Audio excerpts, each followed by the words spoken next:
Hi, and welcome back to Purple Collar Life. In today's video we're talking about grease. All grease is not created equal, and grease is supposed to be used for different applications. So this grease gun, this old grease gun I've used for probably 10 years now. I use a John Deere grease in it, and I have actually used it for everything. For the mower deck on the John Deere, for the front end loader on the John Deere, and most recently for the Takeuchi mini-X. Now I do have a separate grease gun with marine grease that I put into the axle of the trailers for the boat and the jet ski, because I know since that grease is submerged underwater every time you back the trailer in and out of the water, that it takes special grease for that. And I kinda knew that the same grease shouldn't do everything when it comes to my John Deere tractor, but I've been doing it wrong. Today all that changes.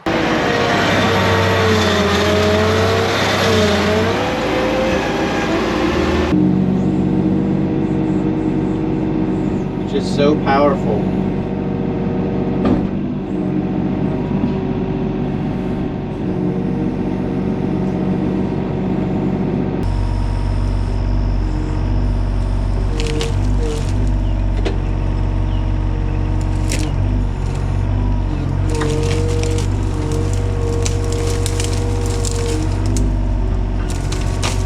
So today we picked up the Ridgid powered grease gun, and I'm going to put a grease in it from Amsoil that is specially designed for equipment like our mini-excavator, the front end loader on the John Deere tractor, and then this grease gun will be what I use for greasing up the front end loader and the mini-X before I use them. So, quick unboxing video here of the grease gun. We're going to talk about how to assemble it, how to use it, and then we're going to go ahead and properly grease the front end loader and the Takeuchi. So if you're interested in this Ridgid grease gun, I'll put an Amazon affiliate link down below. I'll also put a link down below where you can reach out to Clovis Lubricants and get this Amsoil synthetic polymeric grease. You can see this is specifically designed for equipment like what we're going to be using it in. So now that we know the difference, make sure you use the right grease for the right equipment. We'll follow the instructions here. It says the first thing to do is to put the strap on.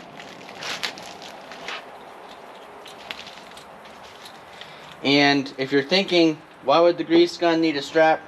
This is surprisingly heavy. The very first impression I got when I slid it out of the box is, even without the battery and without any grease in it, this thing is pretty heavy. There. Put the back here.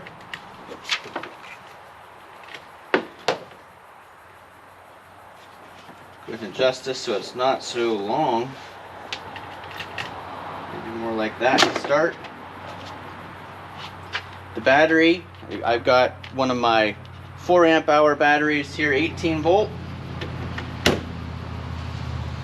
Just like that, I've got it in the lock position. We'll take the battery out while we fill it with grease. Let's make sure that works. Yep. Loading a grease cartridge. Lock the trigger. Turn the grease tube counterclockwise to loosen and remove.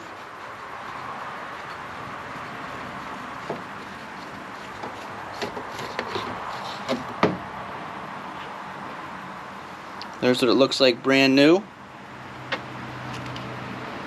Pull the spring-loaded plunge rod gauge out completely and then move it to the side to lock it in place. Pretty typical of a grease gun.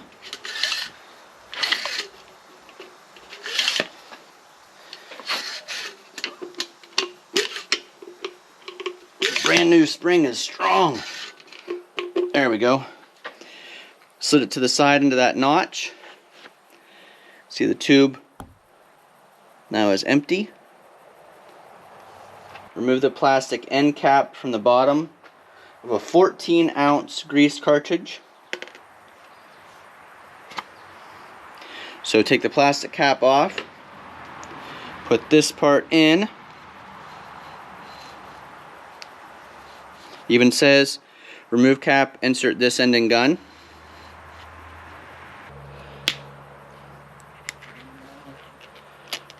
Place the grease tube back into the grease gun. Screw it in. Move the plunge rod away from the narrow slot, slowly allow the plunge rod to move forward and into the grease tube. There we go. It's nice, this actually shows you how much is left. 4 quarters, 3 quarters, 2 quarters or half, and 1 quarter of the tube. After the cartridge is loaded, use the air bleeder valve to purge any air trapped in the grease tube. 2-speed gearbox. Set the gearbox to 1 for the maximum pressure. That's where we're at right now. 2 is the maximum flow. So 1 is pressure, 2 is flow. Dosage control. That's this one. We've got on 1 through 50. If the dial is set to 10, the trigger is squeezed and held, the unit will dispense grease for 10 piston strokes. The counter reset is reset each time. So if you put this on 2 and pulled the trigger, it would give you 2 piston strokes and then stop. Pull the trigger again, it's going to give you 2. If you just leave it on, every time you pull the trigger, it's going to keep dispensing grease. Here's that air bleeder valve. You can just unscrew to let some air out and then screw it back in. The gun also comes with this 90-degree elbow. So you'd use this for an application where you can't get the grease gun tipped over the zerk. You can put this 90-degree elbow on, just like this. Then slide this down, just like that, and now you've got a 90-degree elbow to grease through. And then it's got this nice dust cover for the grease cap. Okay, we're just about ready to give this thing a try, but just to show you how this stores, just like that. Put the battery on, just like that. You can see there's a storage spot here for that 90-degree coupler. Just slides into there. So this grease will just lubricate this bushing and keep the water and dirt from getting inside there. I've wanted one of these power grease guns for a while. There are some times, especially greasing something like the Ford 8N, where it's difficult because those zerks get bound up. Okay, first try, we're just going to use it in the on position and 1 for power.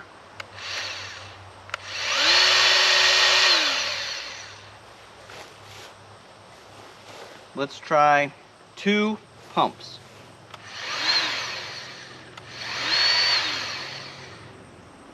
Lead the air a little bit. Nothing coming out the side yet. We'll try it again. There we go.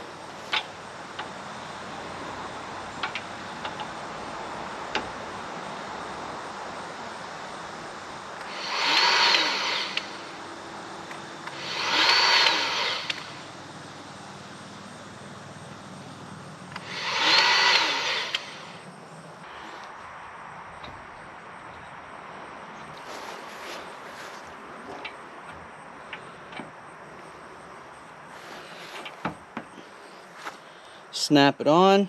Let's try 3 pumps.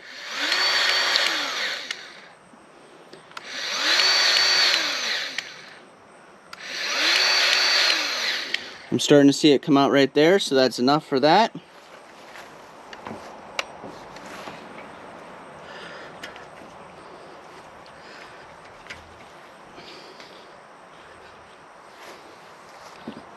I have a lock-n-lube fitting that I might have to put on the end of this because the pressure that it pumps makes it difficult to get this off.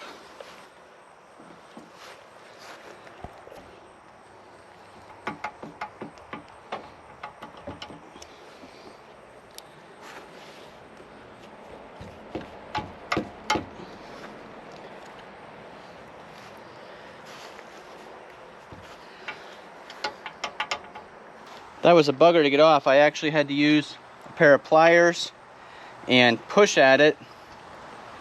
And I've considered the lock-n-lube, but as you can see, in order to get to that grease zerk, you got to put this the whole way through, and the lock-n-lube would not fit through that fitting. So that's why I haven't switched to the lock-n-lube for the John Deere tractor yet.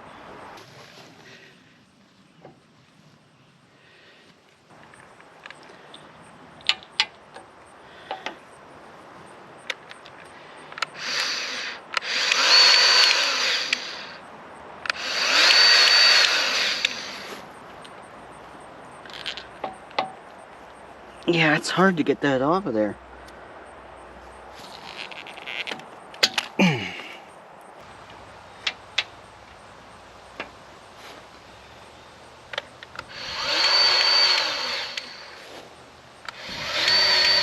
There we go, pushing out.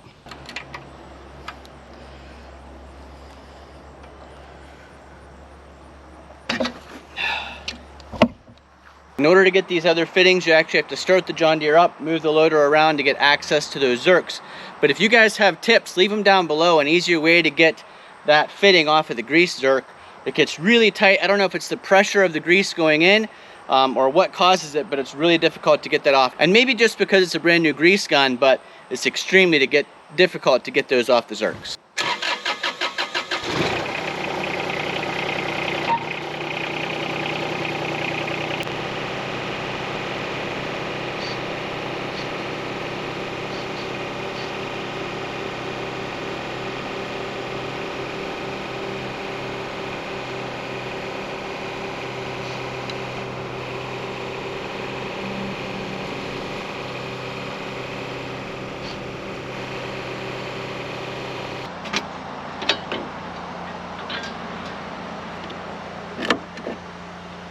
I mentioned the shore can for gasoline in a previous video. I got one for diesel because of this nozzle. Let's see if this makes it easier.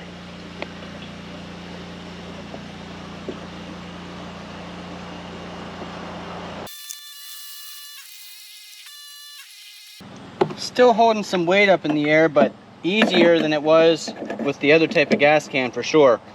I'll put a Amazon affiliate link for this diesel can down in the description below.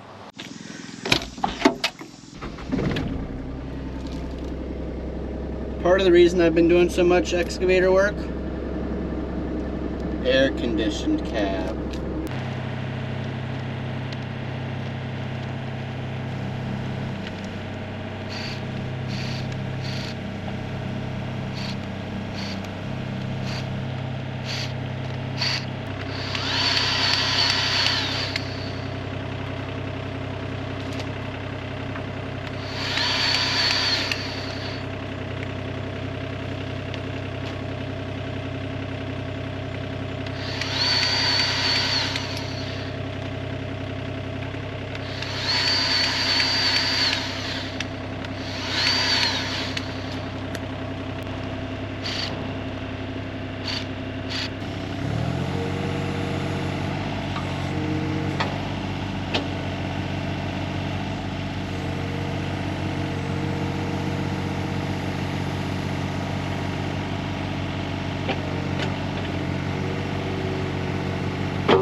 Well, this thing's definitely a lot better than all those pumps with your hand. Makes a lot quicker work of greasing all the many points on the mini excavator and on the John Deere. Still a little bit of a learning curve figuring out how to get that end off the grease zerk and how to keep grease getting all over you. I managed to get grease in 3 spots on my shorts. I actually think it was from the wand. After I greased, I should have immediately put the cover on it or put it in here because it ended up hitting me in a couple places and getting my shorts greasy. If you found this video informative and entertaining or have some tips on better use of this particular Ridgid grease gun, please leave those comments down below. And I'm so glad that I'm finally using, thanks to Mark at Clovis Lubricants, the proper lubricant or grease for in these equipment, these loaders and mini excavator pieces of equipment, so that I'm not just using the same grease that should be used in a mower deck and a heavy duty piece of equipment. Thanks for watching. Hopefully we'll see you again the next time. Now, the cab was nice and cool while the air was running. So I'm going to do another project here inside the cab in the air because the outside temperature is about 90 degrees. Hopefully we'll see you again the next time here on Purple Collar Life.